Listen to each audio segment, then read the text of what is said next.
भाग 2 इसमें नागरिकता के बारे में बताया गया है। आर्टिकल 5 to 11 इसमें भाग 2 के अंतर्गत आते हैं। और जो हमारी नागरिकता है वो ब्रिटेन से ली गई है। और हमारे जो भारत में एक नागरिकता का प्रावधान है और जो अमेरिका है वहाँ पे दोहरी नागरिकता का प्रावधान है। अनुच्छेद 11 ये बताता है कि संसद को नागरिकता के संबंध में नियम बनाने का अधिकार है। जो भी नियम बताए, विधि बनाए, उन्हें इस चीज़ की शक्तियाँ प्रदान की गई हैं।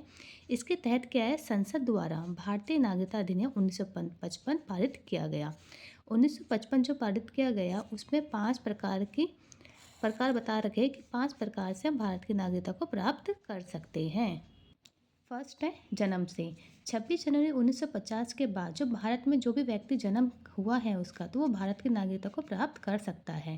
पर फिर जो नागरिकता संशोधन अधिनियम 1986 में संशोधन हुए उसमें क्या कहा गया कि जन्म से नागरिकता के लिए व्यक्ति के जन्म के समय उसके माता पिता या किसी एक की भी नागरिकता भारत की होनी आवश्यक है।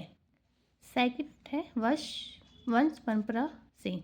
इसके अंतर्गत यह है कि अगर किसी की मम्मी या पापा भारत में जन्मे हैं पर बच्चे का जो जन्म है भारत के बाहर हुआ है तो उसे भी भारत में नागरिकता प्राप्त करने का अधिकार है। थर्ड है पंजीकरण से। इसमें पहला पॉइंट है कि 6 माह तक वो भारत में निवास करने वाला व्यक्ति होना चाहिए या ऐसा व्यक्ति जिसका जन्म भारत में हुआ किंतु जो जन्म से भारत से बाहर किसी अन्य काम से निवास कर रहा है, वहाँ पे रह रहा है। थर्ड है जो भी विदेशी महिला अगर भारतीय से शादी कर लेती है तो वो भी नागरिकता प्राप्त कर सकती है। या भारतीय नागरिकता के अवयस्क बच्चे भी इसमें शामिल हैं। पांचवा भारत सरकार की नौकरी करते हैं। जो भी व्यक्ति भारत सरकार की नौकरी करते हैं उनको भी नागरिकता प्राप्त करने का अधिकार है। फोर्थ पॉइंट है देशीकरण। जो व्यक्ति 10 साल से भारत में निवास कर रहा है तो वो देशीकरण के थ्रू भारत की नागरिकता को प्राप्त कर सकता है। पांचवा है भूमि के अर्जन द्वारा।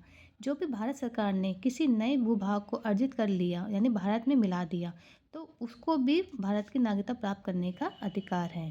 तो इसके आगे बताया गया है कि नागरिकता का अंत किस किस तरीके से किया जा सकता है। इसमें 3 प्रकार बताए। 3 प्रकार से हम भारत की जो नागरिकता है वो समाप्त की जा सकती है। फर्स्ट पॉइंट है किसी अन्य देश की नागरिकता ग्रहण कर ली हो या नागरिकता का खुद ही परित्याग कर लिया हो या सरकार द्वारा नागरिकता से वंचित करने पर।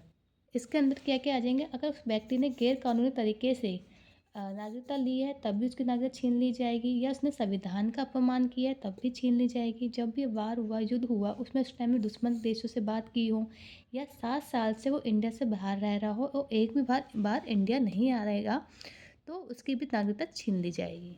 जैसे मैंने बताया 5 से लेकर 11 तक के आर्टिकल्स में शामिल होते हैं। तो आर्टिकल 5 हमें बताता है कि संविधान के प्रारंभ पर नागरिकता, जो भारत का मूल निवासी है वो आर्टिकल 5 में आ जाता है कि संविधान के जो प्रारंभ हुआ पर नागरिकता प्राप्त करने का अधिकार है। आर्टिकल 6 में है पाकिस्तान से भारत आए लोगों को नागरिकता प्राप्त करने का अधिकार। जो विभाजन के बाद जो पाकिस्तान से भारत आए हैं उन्हें भी नागरिकता प्राप्त करने का अधिकार है।